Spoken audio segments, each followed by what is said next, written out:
Here's a challenge for you. Can you spot the split second where everything changes? One unmarked shack nearly cost me my life. Can you guess the moment my instincts kicked in and saved me? As you listen tonight, try to catch the warning signs that most people miss and see if you would have trusted your gut when it mattered most.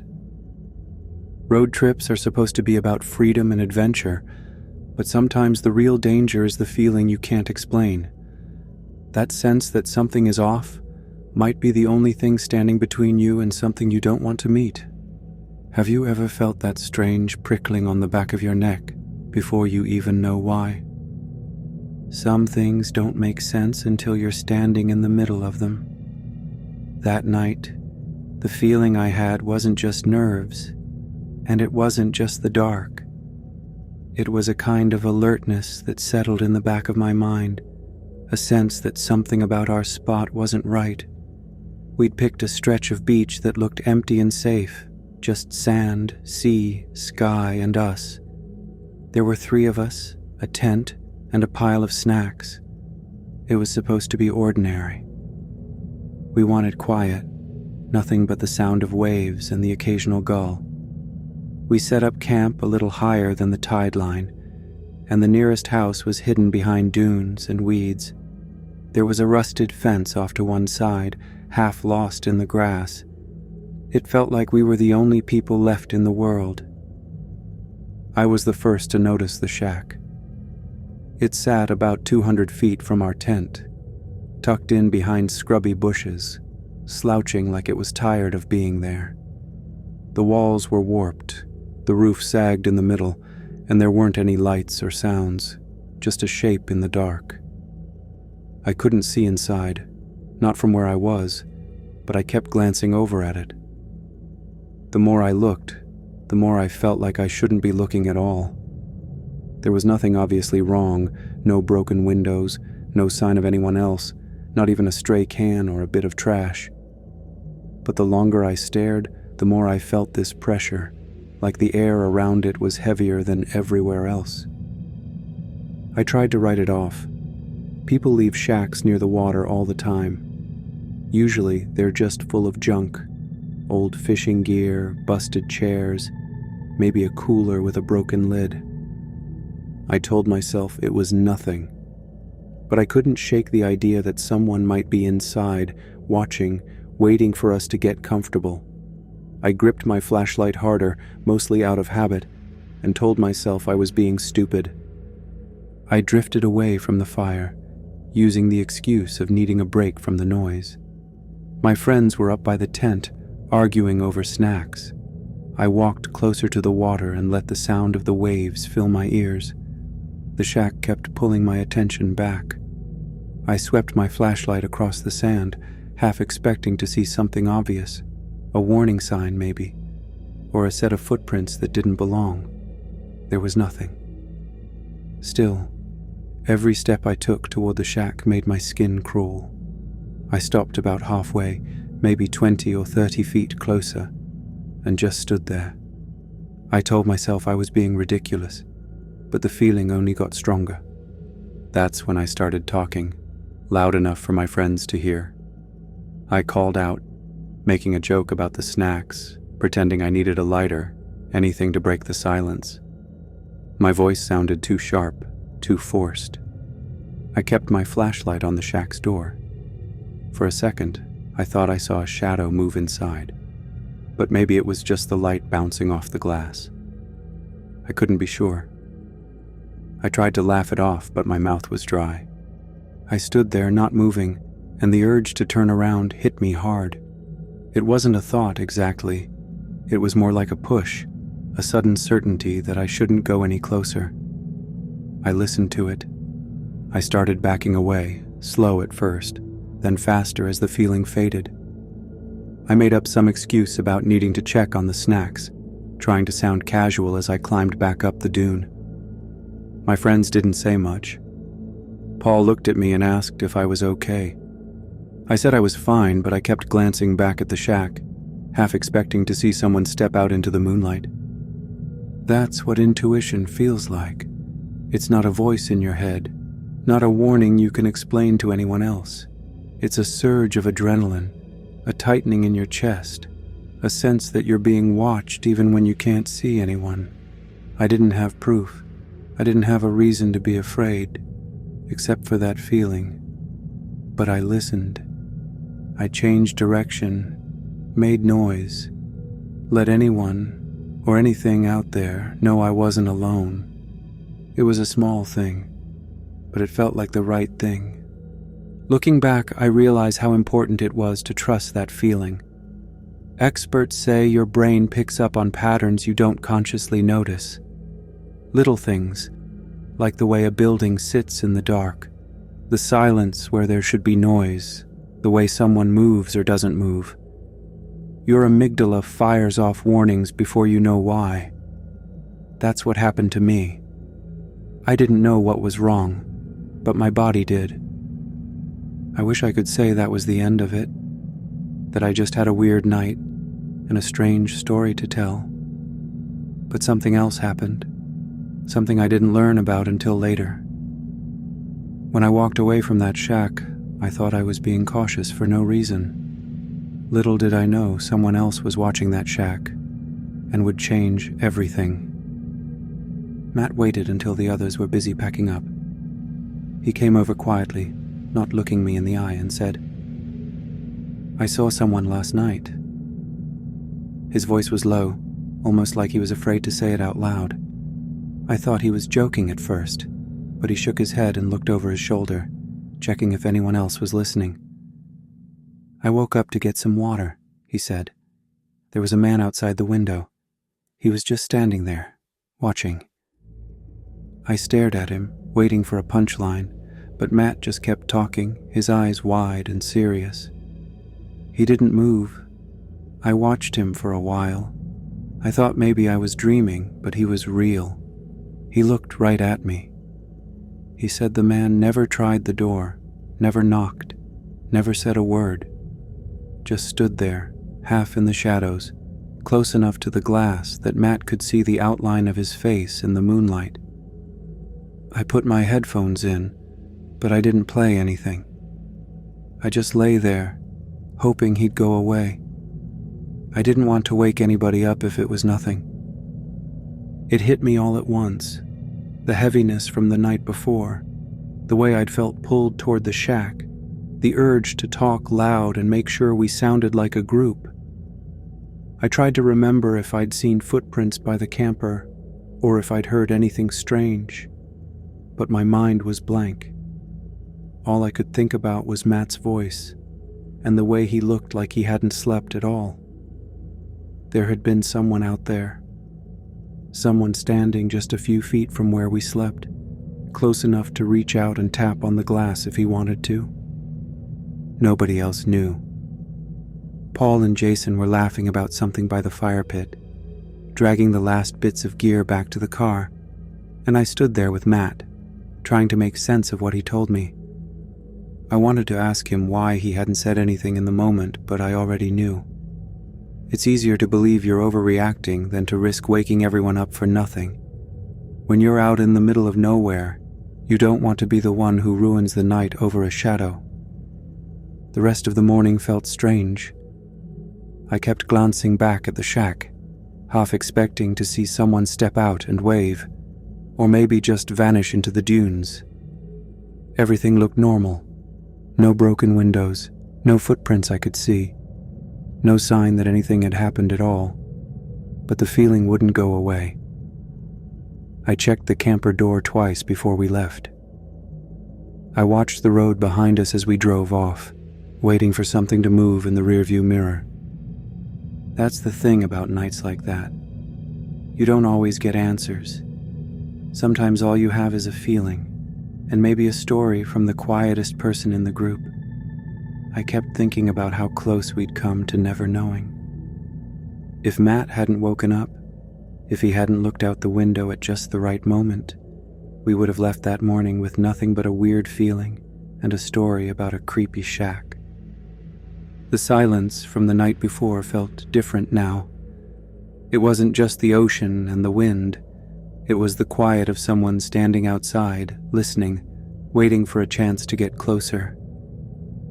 I tried to picture what the man was doing out there, what he wanted, if he'd been watching us the whole time. I wondered how long he'd been standing by the window, and if he'd seen me with my flashlight, or heard me calling out to my friends. After that, I started to notice things I'd ignored before. The way the dunes hid parts of the beach, the narrow path between our tent and the shack, how dark it got when the fire burned out. I thought about how easy it would have been for someone to walk right up to us without making a sound. We weren't as alone as we thought. I never told Paul or Jason the whole story. Matt asked me not to, and I figured there was no point in scaring them after the fact, but I kept thinking about it for weeks. Every time I closed my eyes, I saw that window, and the shape of a man just standing there, waiting. I wondered if he'd been watching us from the shack, or if he'd been moving through the dunes while we sat by the fire, laughing and telling stories. I wondered what would have happened if Matt hadn't woken up for water, or if the man had decided to try the door instead of just watching. Hearing Matt's voice snapped me awake. Someone had stood right outside our camper, just watching. That's not a feeling you forget. It makes you question every quiet night you've ever spent out in the open, every time you thought you were safe, because you couldn't see anyone else around.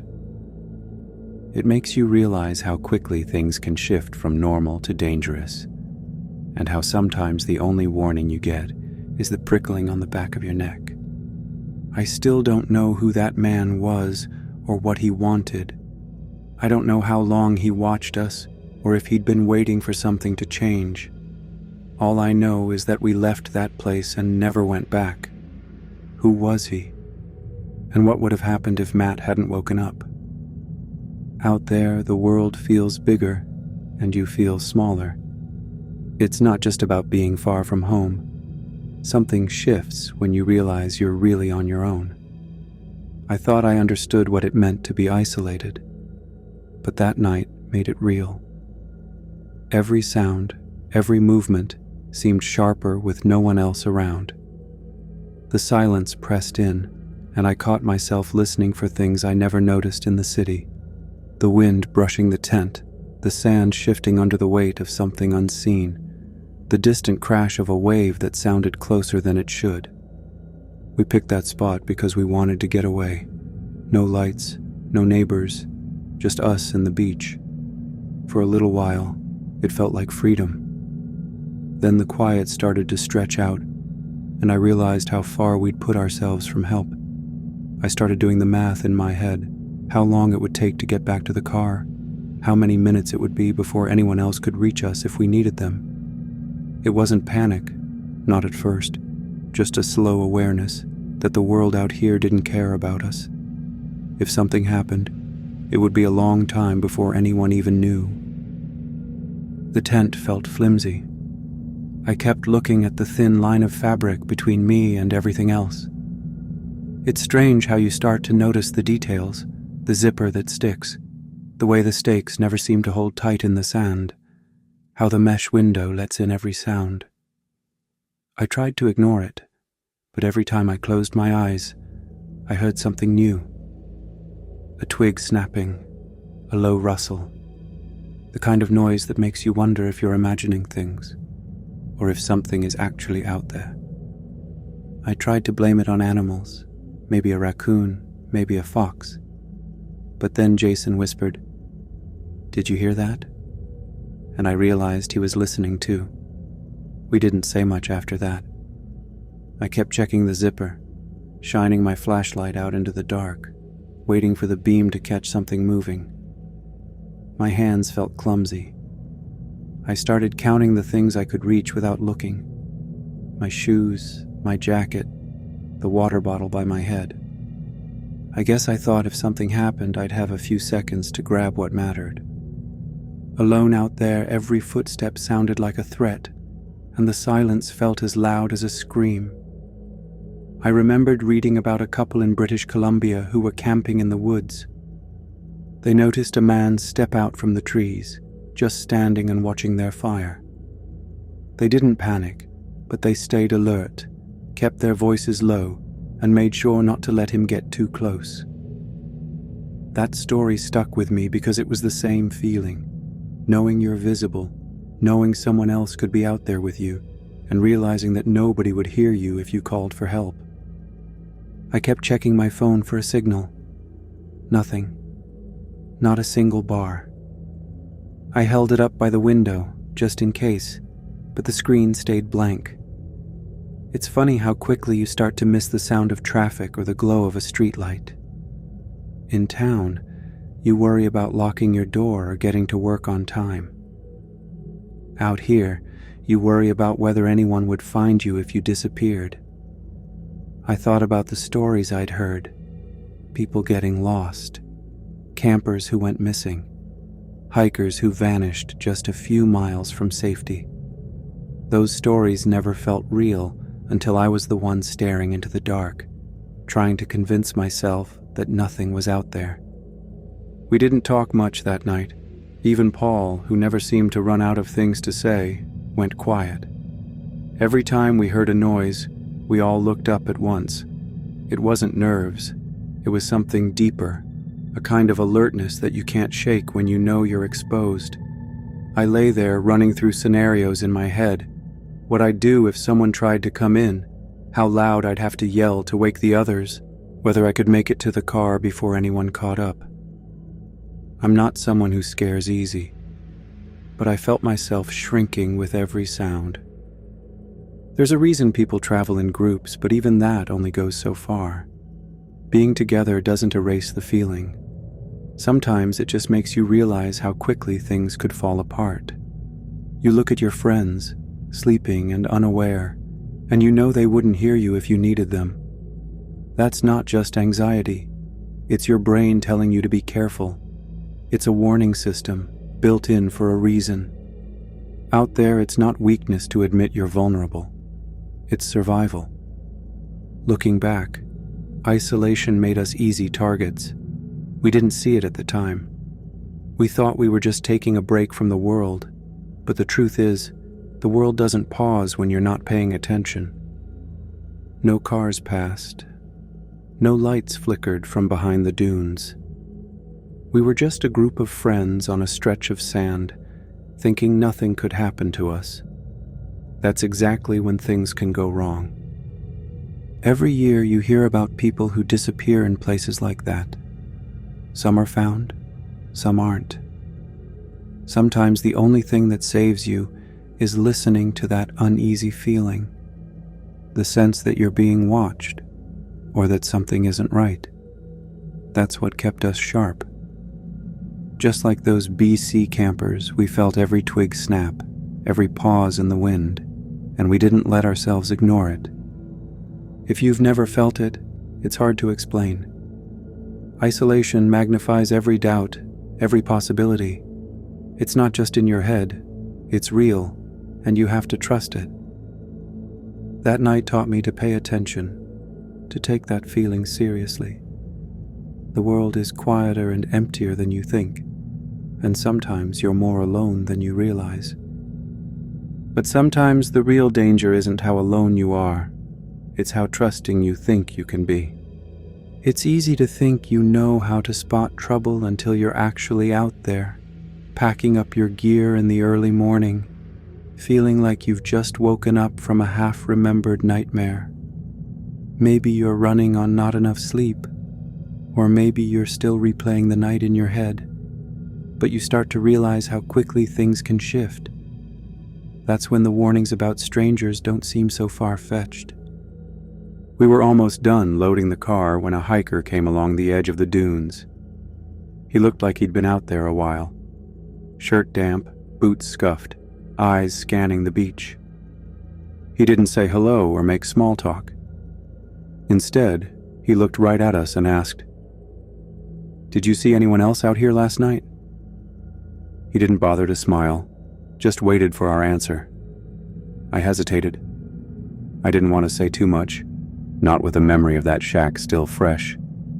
But then he nodded toward the sand near the shack and said, There's fresh footprints out there this morning. Not mine. He sounded like he'd seen this sort of thing before, and that was the part that made my stomach twist. We told him what we'd noticed, the uneasy feeling, the way the shack seemed off, the sense that someone might have been watching. The hiker listened, not surprised. "You probably scared him off," he said, like it was just another part of camping by the water. He didn't offer advice or try to make us feel better. He just tossed that out and looked back at the shack, then turned and kept walking. That's when it hit me. The stories you hear about strangers aren't just old warnings. They're reminders that not everyone you meet wants to help. I thought about the stories I'd heard before. There was a woman driving alone, just her and the empty highway, when a blue sedan started following her. The woman behind the wheel kept calling out, insisting she was her daughter, even though the cars and license plates didn't match. Nothing about it made sense, but the driver trusted her gut and kept her distance. She only felt safe once she got home and saw someone she trusted waiting for her. Later, she realized her instincts were the only thing that kept her from letting that stranger get any closer. Then there was the couple who stopped to help a man with a dead car battery. His car was parked just out of sight, down an overgrown trail. He spoke slowly, too calmly, and never actually asked for help. Something felt wrong, so they left. They didn't wait around to see if the man really needed a jump. Their gut told them to go, and that was enough. It's not always obvious when someone means harm. Sometimes it's just a feeling, a look, a tone, a question that doesn't quite fit. I remembered a story from Atlanta. 3 friends out for the night, just looking for a way to get across the city. They flagged down a cab, thinking the worst that could happen was a long detour. But as soon as they got in, the driver locked the doors. He took a weird route, ignored their requests, and at one point turned around and said, "Why didn't you get in the car earlier?" That line stuck with me. The ride wasn't loud or dramatic, but the danger was real, and it was hidden behind a fake smile and locked doors. Sometimes the threat isn't the person you expect. It could be a gas station clerk giving you directions that don't make sense, or a stranger at a rest stop who seems a little too interested in where you're headed. I heard about a solo traveler in Texas who was sent down a remote road by a clerk. She felt uneasy, and when a man in a rusty truck flagged her down, she almost ignored him, until he warned her that the road ahead was dangerous. She trusted her gut and turned back. Later, she found out that the road was known for trouble. Not everyone wants to help, and sometimes the person who seems trustworthy is the one you need to watch. What gets me is how easily you can miss the signs. You want to believe the best in people, especially when you're tired or lost or just trying to get home. But there's always a moment. Sometimes it's just a glance or a question that tells you something's wrong. I started thinking about what would have happened if we'd invited the man from the shack over to our fire, or if Matt hadn't said anything about what he saw. It's not paranoia. It's just understanding that some people see travelers as easy targets. The hiker's warning stuck with me. He told us to keep camp close, never wander off alone after dark. It sounded simple, but out there, it felt like the difference between safe and sorry. We finished packing in silence. I kept looking over my shoulder, scanning the dunes and the stretch of beach between us and the car. I didn't want to wait around for someone else to show up, friendly or not. There are people who want to help, but there are also people who hope you're too polite or too tired to notice when something's off. I realized fast, not everyone offering help is kind, and a friendly face can hide a threat. The stories aren't just warnings, they're reminders to stay alert, to trust that uneasy feeling, and to make the hard choice to leave when something feels wrong. Next time someone offers a late-night ride, I'll remember those locked doors and that cold stare. You don't always get a warning. Sometimes it's just a feeling, or a detail that doesn't add up. But when you're out there, you have to pay attention. That's what kept us safe that night. And it's what I keep in mind every time I think about what could have happened if we'd ignored the signs. You find out pretty quick that when something feels wrong, you don't get a neat little warning in your head that spells out all your options. Sometimes, the only thing that keeps a bad night from getting worse is what you do in the moment. I didn't stand there and weigh every possibility when I was near the shack. I just called out for the guys loud enough that anyone nearby would hear. It wasn't a plan, just a gut reaction. But making noise, acting like there were more of us, and refusing to stand alone in the dark made all the difference. If someone was out there thinking about getting closer, maybe that was enough to make them think twice. Afterward, we compared notes. Jason said he barely slept, holding a pocket knife in his hand so tight the imprint stayed until morning. Paul kept stacking shoes by the door, like that would slow anyone down. We kept checking the camper door, even though we all knew it wouldn't stop much. There's something about having any kind of barrier, even a flimsy one, that makes you feel less exposed. Locking the door, wedging a stick under the handle, or even just putting a bungee cord across it gave us a sense of control. It wasn't about real security. It was about feeling like we could do something, anything, when we didn't know what was waiting out there. The night felt longer than it should have. Every time the wind shifted, I listened for footsteps. I kept my flashlight close, even though the batteries were half dead. We weren't talking about it, but everyone was awake, listening for the same things. It wasn't some big, heroic act. We just did what we could. Stayed alert, made noise, didn't wander off alone. Sometimes that's enough. Thinking back, I realized how those small moves, shouting at the shack, keeping the group together, checking the locks, weren't complicated. They were just what you do when you feel something's off. I started noticing that in other stories too.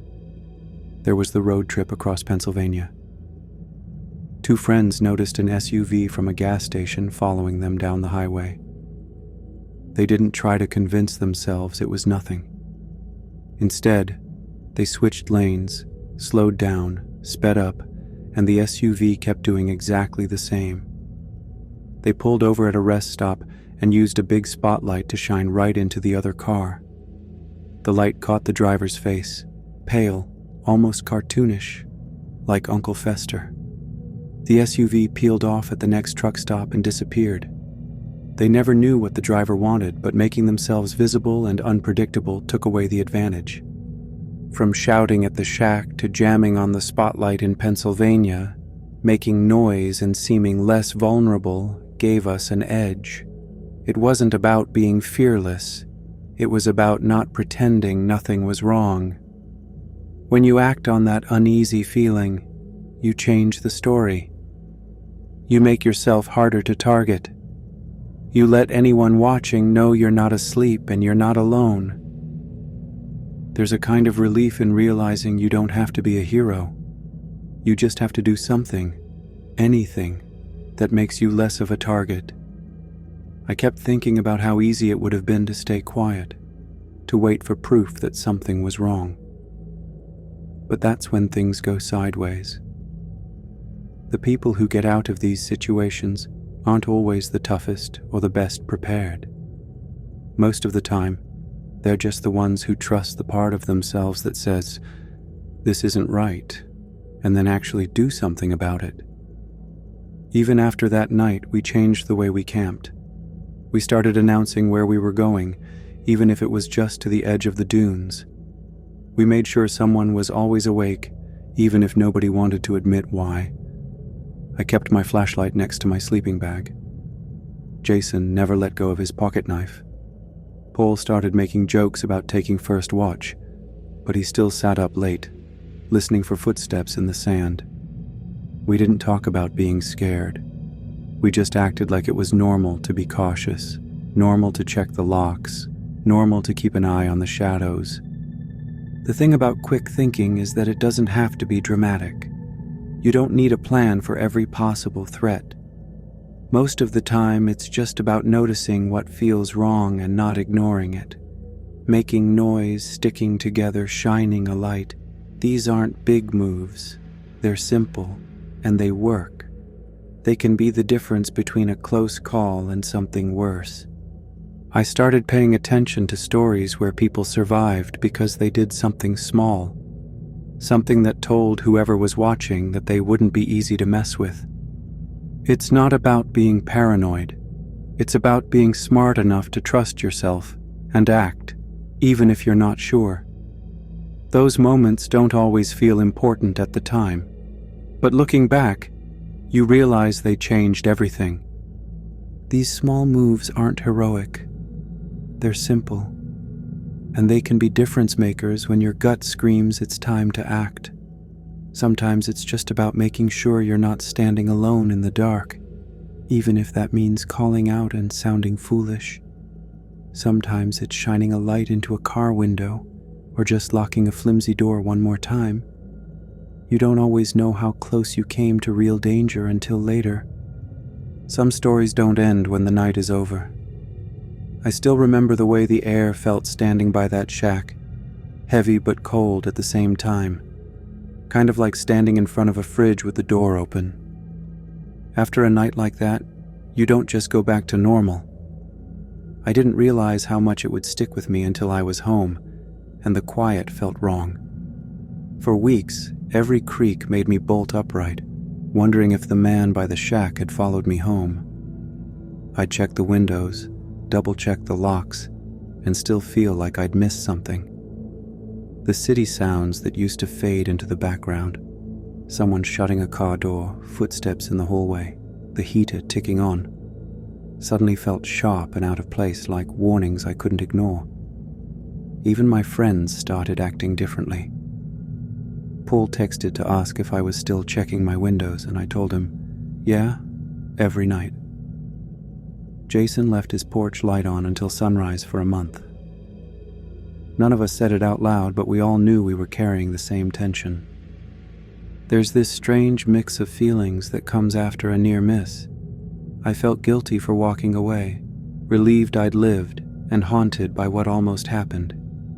We tried to talk about it once or twice, but nobody wanted to dig too deep.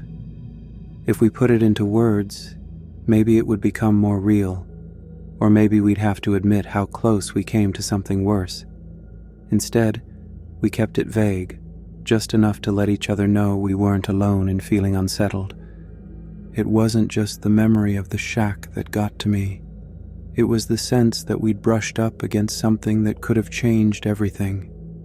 I kept replaying that night, wondering what would have happened if I hadn't called out, or if Matt hadn't woken up and looked out the window. There's no comfort in not knowing. The scariest part wasn't what I saw, but what I almost saw. The way things could have turned if luck had shifted even a little. I learned. You don't know how close you came until it's over. I started reading up on stories from people who'd been through something similar, just to see if anyone else felt the same way. Most of them described the same thing. Jumpiness, trouble sleeping, a habit of checking over their shoulder even in broad daylight. Some said it faded after a while. Others never really got past it. I found myself nodding along to people who said their instincts saved them, even when they couldn't explain why they acted the way they did. There's no rule book for what to do after you get lucky. You just hope you remember what it felt like if it ever happens again. The thing that stuck with me most was how the aftermath didn't feel like relief. It felt unfinished, like a door left half open. I'd catch myself staring out the window late at night, half expecting to see someone standing still in the dark, just watching. Sometimes I'd dream about the shoreline, the battered shack, the footprints in the sand at sunrise. The details never faded. Instead, they became a kind of warning signal, something to measure every new situation against. Was this just another quiet night, or was I missing something again? I never told my parents the full story. I thought about it, but I knew they'd either brush it off or get too worried. I didn't want to make it sound bigger than it was, but I also couldn't shake the feeling that I'd gotten out by luck as much as by instinct. It's hard to explain to someone who hasn't felt it, the way a bad feeling can stick in your chest for weeks, making you question every shadow and every stranger. It's not about being scared of the dark. It's about realizing how thin the line is between being fine and being a headline. I still think about Matt's voice, low and shaky, telling me what he saw out the camper window. That detail didn't come out until months later, after we'd all gone back to our routines. It was like a final piece of the puzzle dropping into place. The feeling I'd had, the urge to back away, to call out, to keep the group close, wasn't just nerves. It was the only warning we were going to get. If Matt hadn't woken up, or if I'd ignored my gut, we might never have known how close we came. After that, I started noticing things I never would have before. I'd watch people on the street trying to read their body language. I'd listen for footsteps behind me, even in the middle of the day. I started keeping a flashlight by my bed, just in case. It wasn't about being paranoid. It was about not wanting to miss the next warning sign. I didn't want to trust luck again. The memory of that night never really let go. It became something I carried with me, a reminder that safety isn't guaranteed just because you want it to be. Sometimes, all you have is a feeling, a twinge in your gut, a chill on your skin, the sense that you're not as alone as you thought. I started to understand why people say to trust your instincts, even if it makes you look foolish. The cost of ignoring that warning is a lot higher than a little embarrassment. Now, when I hear stories about people who went missing or got caught in something they didn't see coming, I pay attention. I wonder if they felt that same unease, if they hesitated before stepping forward, if they wished they'd listened to themselves. The world is full of close calls that never make the news. Most of the time, you never know how close you came until later. That's why I still warn everyone. If a bad feeling won't go away, don't wait for proof. Sometimes the only thing between you and real trouble is how seriously you take that instinct. And when you're out there, planning your route or scanning the map, none of it matters if you ignore what your own senses are telling you. You can plan every detail of your trip, but the truth is, what keeps you safe isn't always what's on the map.